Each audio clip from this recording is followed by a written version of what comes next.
Hi, my name is Lily Jones, and I chose to do my communications final over the 4 functions of mass communication.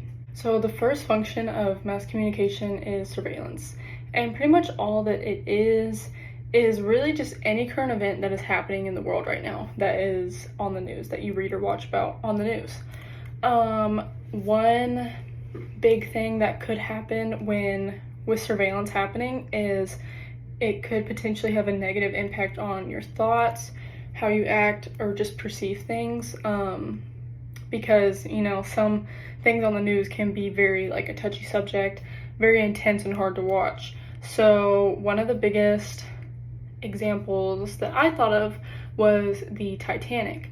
So after watching that movie, it really just made me rethink wanting to go on a cruise in the first place, because I planned on going on a cruise with one of my best friends, and after watching that movie I was kind of like, do I really want to do that?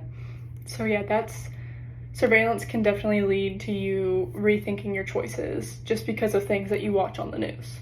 So the second function is correlation, and really all this is just how you perceive the information that you got from surveillance, which is like just the current events happening in the world. And some people will deliberately change their views or opinions on a certain topic in order to fit into a certain social group or political group, for example. And the biggest example that I immediately thought of was this video right here. But what did you think when Joe Biden suggested that COVID could be cured by shining a bright light inside the body? It is very sad that Joe Biden is clearly a dementia patient. Supposedly hit the body with a tremendous, whether it's ultraviolet or just very powerful light. So sorry, these are not, I got my notes mixed up. Can I ask you this question? Can we start over and me ask you what, okay. What did you think when Donald Trump suggested that COVID could be cured by shining a bright light into the body? It depends what that technology is. Okay. That's a broad spectrum, because you have MRI machines and CT machines and infrared and different things. So it just depends the content. So the third function is cultural transmission, and what that is just how journalists talk or write about diversity. And it says in the book that this is really important for kids at a young age, just so they can understand and get a better grasp on diversity as a whole. And when I was doing a little bit of research on these 4 functions, I came across an article talking about kids shows that show diversity. And the one that stuck out to me the most was the kids show Doc McStuffins.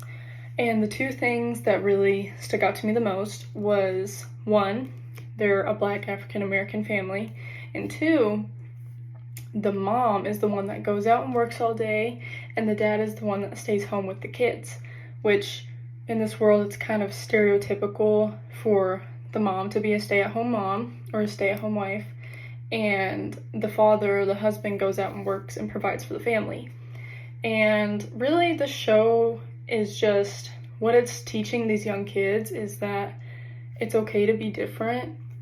If someone looks different than you or acts differently than you, talks differently than you, it's not a bad thing. It's just different, and different is good sometimes. So the fourth and the last function of mass communications is entertainment. And really that's kind of common sense to a lot of people. It's simply just anything that entertains you, whether that be social media, watching TV on streaming apps, playing games, really anything, reading a book, who knows. Just anything that brings you entertainment or enjoyment, it's categorized under entertainment. So those are the 4 functions of mass communications, and yeah, thank you for watching.